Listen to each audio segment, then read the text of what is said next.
Alright, so this is my first time buying a physical rare earth metal. I wanted to record myself opening the box, but I don't have somebody to hold the camera for me, and it didn't turn out too well, but we'll look at the metal itself together on camera. And you'll probably tell why this is not a precious metal, even though it's a lot rarer than some of the precious metals. And there we have it. This is 10 pounds of bismuth. In an upcoming video, I hope to record myself turning this into a piece of jewelry, a crystal of some sort. Already some of it has shattered, but that's okay. I'm going to be melting it down anyway. And this is what, so on the edges you can see the untarnished bismuth. This is probably, this is pretty heavy actually. It's probably on par with the density of silver. Kind of reminds me of the time the first time I ever held a 1,000-ounce silver bar. This is much less valuable today, that is. It's a lot rarer than silver. I think in the future it will be very valuable because it's used in semiconductors, in electronics, and also it's used to make heavier transuranic elements. Right now we're working on element 119. The nice thing about bismuth is that there is only one naturally occurring stable isotope, bismuth, I think 209, and so it's very hard to separate isotopes from each other because you can't separate them chemically, right? You can only do it with physical processes. It's also used in, well, we talk about going to the moon and going to Mars again with rovers. We need some kind of power on board. In some of the lunar rovers, we used polonium-210, which is made by bombarding bismuth with neutrons. Now, what's really interesting about bismuth is that it's actually very, very, very slightly radioactive. It has a half-life of about 10 to the 20 years. So I always wonder, if somebody can do an animation of this, I'd love to see. What would happen if you took a bismuth crystal and you launched it into space, interstellar space, let's say, and let it sit there for 10 to the 20 years? What would that crystal turn into in terms of color, shape, what have you, right? Just watch it radioactively decay in a time-lapse video. I would love for somebody to make an animation of that.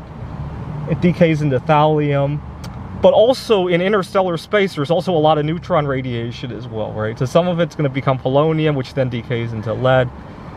And I wonder, well, obviously none of the other metals will form crystals like bismuth, so I wonder what would happen to the crystal as you watched it disintegrate. Alright, so I've begun to melt the bismuth that I showed earlier today. This is green pan, which can withstand 600 degrees Fahrenheit, which is about the melting point of bismuth. So hopefully this will hold up. It's made of ceramic and apparently has a diamond coating. And I recommend doing this with good ventilation because liquid bismuth, treat it like you would treat mercury, right? It might have vapors coming out of it, even though it's relatively non-toxic. Alright, I'll keep you guys updated on the crystal growing. Alright, 5 minutes in, you can see some of the oxides separating and forming a crust on top of the liquid bismuth. I'll probably have to scrape that off after it's all melted. So solid bismuth actually floats on liquid bismuth. I think this is the only other substance besides water that I've ever seen that has this property. It's exceedingly rare.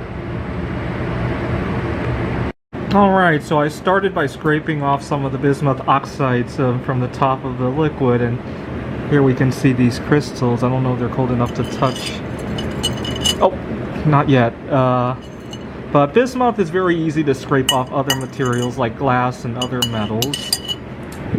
So I've turned off the fire, and hopefully in a moment we'll see some crystals. The slower you let this cool down, the better the crystals form.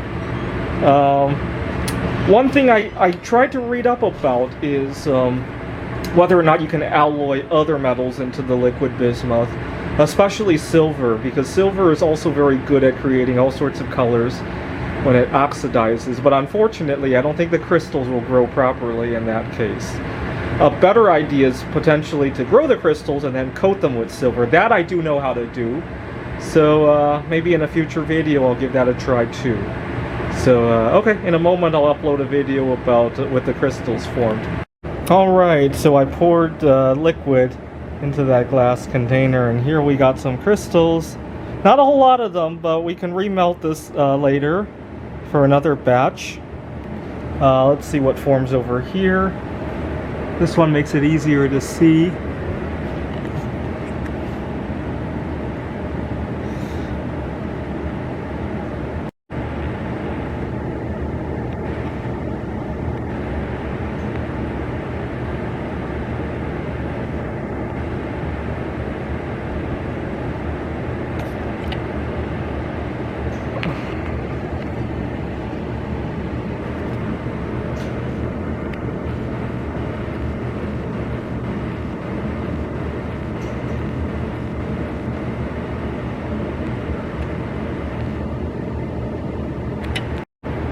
Alright, I was able to melt it and extract one of the crystals that we had earlier. It's still kind of cooling. There's liquid metal on the back, so I'm not going to flip it over yet.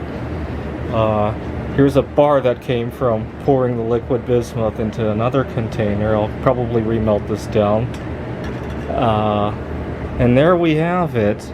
A lot of tiny crystals, and hopefully I can scrape something off the side of that. Not bad for my first run. I think I used about 10 pounds of bismuth. You know, someday we're gonna look back and think, oh my god, back when bismuth was so cheap, we could just play with it. Right now we need it for our space missions, we need it for semiconductors, and it's worth like 5 times as much as gold. And that will be so those will be good stories to tell. Imagine your ancestors played with gold like it was just silly putty, right?